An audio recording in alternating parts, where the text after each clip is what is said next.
दोस्तों, आज की कहानी है ननद जी ये घर मेरा है आपका नहीं। दोस्तों, कहानी शुरू करने से पहले अगर आपने हमारे चैनल को सब्सक्राइब नहीं किया है तो सब्सक्राइब कर लीजिए ताकि आपके पास पहुंचे हर नया वीडियो।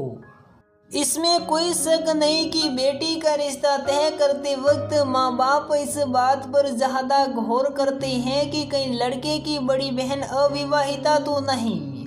इसकी वजह भी बेहद साफ है कि घर में चलती उसी की है। सास अब पहले की तरह ललिता पवार जैसी कुर नहीं रह गई हैं, लेकिन बड़ी अविवाहित ननद बिंदु अरुणा ईरानी और जयश्री टी जैसी हैं, जिसके हाथ में घर की न केवल चाबियां बल्कि सत्ता भी रहती हैं। इसीलिए उसे डैड सास के खिताब से नवाजा जाता है। छोटे भाई को वह बेटा भी कहती हैं और दोस्त भी मानती हैं। ऐसे में बेटी शादी के बाद उस से तालमाल बैठा पाएगी, इसमें हर माँ बाप को शक रहता है। बेटी भले ही रानी बनकर राज न करे, चिंता की बात नहीं, लेकिन ससुराल जाकर ननद के इशारों पर नाचने को मजबूर हो ये कोई नहीं चाहता, क्योंकि भाई का स्वाभाविक झुकाव कुंवारी बड़ी बहन की तरह रहता ही है। हालांकि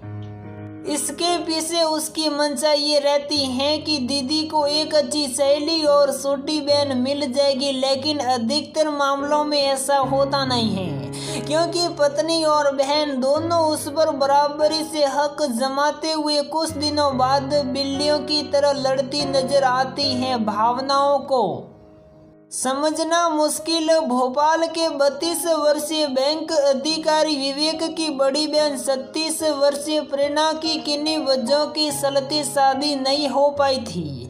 मां की इच्छा के चलते तीनों ने फैसला लिया कि विवेक ही शादी कर ले। पिता थे नहीं, इसलिए विवेक की तरफ से शादी के सारे फैसले प्रेरणा ने लिए। सुशी के माँ बाप ने भी मन में खटका लिए कि सही शादी कर दी। शुरू में प्रेरणा का रवैया बेहद गंभीर और परिपक्व था।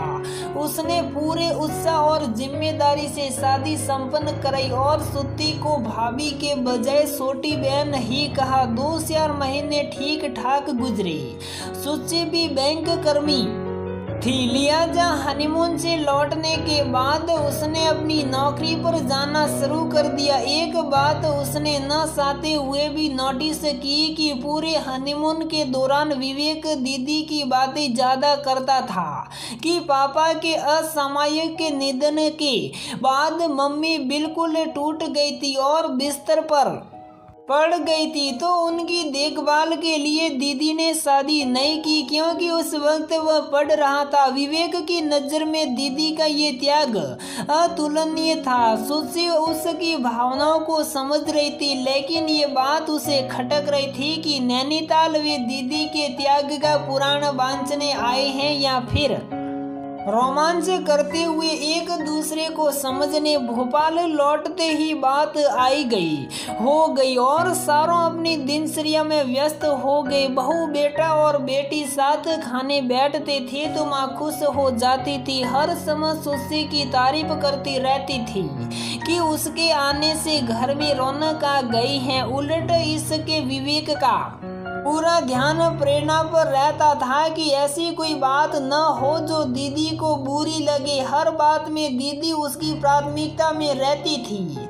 वह जो भी सुची के लिए खरीदता था वही प्रेरणा के लिए भी खरीदता था, ताकि उसे बुरा न लगे। सुची को इस पर कोई ऐतराज नहीं था। हालांकि कभी कभी उसे ये सब बुरा लगता था, लेकिन मम्मी की दी ये सीख उसे याद थी कि ऐसा शुरू में हो सकता है, इसलिए उसे इन बातों को गंभीरता से नहीं लेना चाहिए, बल्कि पति का सहयोग करना चाहिए। धीरे धीरे सब ठीक हो जाएगा और मुमकिन है फिर प्रेरणा की भी शादी हो जाए।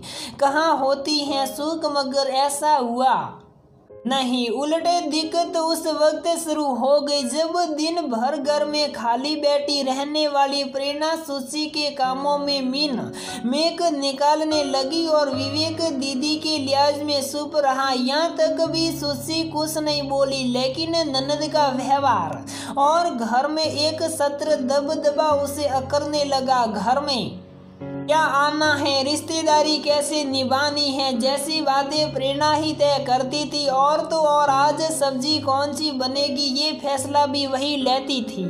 शुरू में जब सुशी बैंक से आती थी तो प्रेरणा उसे चाय बनाकर दे देती थी इस परिहास के साथ कि मेरी भाभी कम बहन ज्यादा थक गई होगी। लेकिन वक्त के साथ घर में पैदा हुआ ये सौहार्द खत्म हो रहा था। थकी आ रही सुशी या तो खुद चाय बनाकर पीती या फिर बिना पिए ही रहती। ऐसे कई बदलावों पर प्रेरणा पहले तो खामोश रही, पर जल्द ही उसने सुशी को महारानी के खिताब से नवाजते हुए एक दिन विवेक से कह दिया कि बेहतर होगा कि वह अलग रहने लगे। इस धमाके से सभी हैरान रह गए, खास तौर से विवेक जिसने कभी ऐसी स्थिति की उम्मीद ही नहीं की थी। अब घर में स्थायी रूप से कलह पसर गई थी और सुची का मुंह भी खुल गया था। ये सच्चा वाकया हर उस घर का है जहां डैड सास हैं। रिश्तों को समझने और निभाने में कहाँ किससे कितनी चूक हुई है इसे हर किरदार के लिहाज से देखा जाना चाहिए है, ताकि ये समझ आए कि इस अप्रिय और अप्रत्याशित स्थिति की वजह क्या है। विवेक की गलती ये है कि उसने पत्नी के मुकाबले बहन को ज्यादा तरजीह दी, जबकि उसे सुशी की भावनाओं का भी ख्याल बराबर रखते हुए दोनों के बीच तालमेल बैठाना चाहिए था। शादी के बाद उसे बहन पर निर्भरता कम करनी चाहिए थी और सुशी को भी हर छोटे बड़े फैसले में शामिल करना चाहिए था। दीदी अकेली हैं, बड़ी हैं और अब हमें ही उसका ध्यान रखना है जैसी बातों से साफ हैं कि वह सुशी को प्रेरणा का प्रतिस्पर्धी मानने की गलती कर रहा था। उसकी मंशा गलत नहीं थी, लेकिन हालात को ऑपरेट करने का तरीका गलत था। सुशी ससुराल आते ही सुशी के मन में ये बात बैठ गई थी कि घर में उसकी भूमिका एक सदस्य की नहीं बल्कि मेहमान की है। लिहाजा उसने अपने अधिकार न तो हासिल किए और न ही इस्तेमाल। उसने ये भी मान लिया कि जब सब कुछ प्रेरणा ने ही करना है तो वह क्यों किसी मामले में टांग अड़ाए। एक तरह से विवादों और जिम्मेदारियों से बचने के लिए वह बचाव की मुद्रा में रही, लेकिन बाद में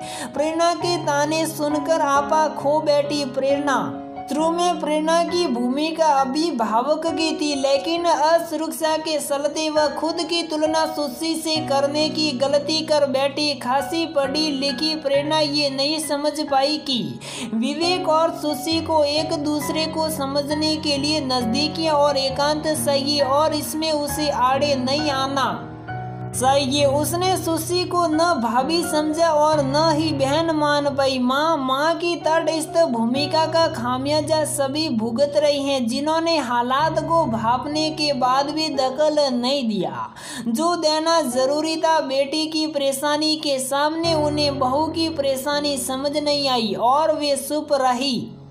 जरूरी तो ये था कि वे तीनों को अलग अलग और इकट्ठा बैठा कर भी समझाती, खास तौर से विवेक को कि उसे कैसे बहन और पत्नी के बीच संतुलन बैठाना है।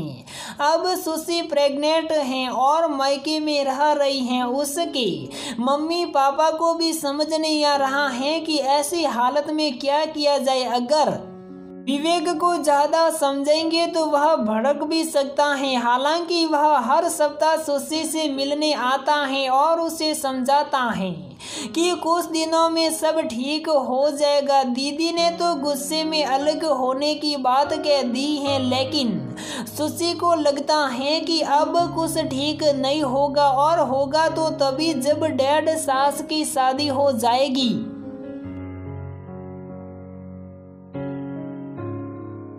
तो दोस्तों हमारी ये कहानी यहीं पर समाप्त होती है। अगर आपको हमारी ये कहानी पसंद आती है तो वीडियो को लाइक करें, शेयर करें और हमारे चैनल को सब्सक्राइब ज़रूर करें, क्योंकि हम रोज़ इस तरह की नई नई कहानियाँ इस चैनल पर अपलोड करते रहते हैं।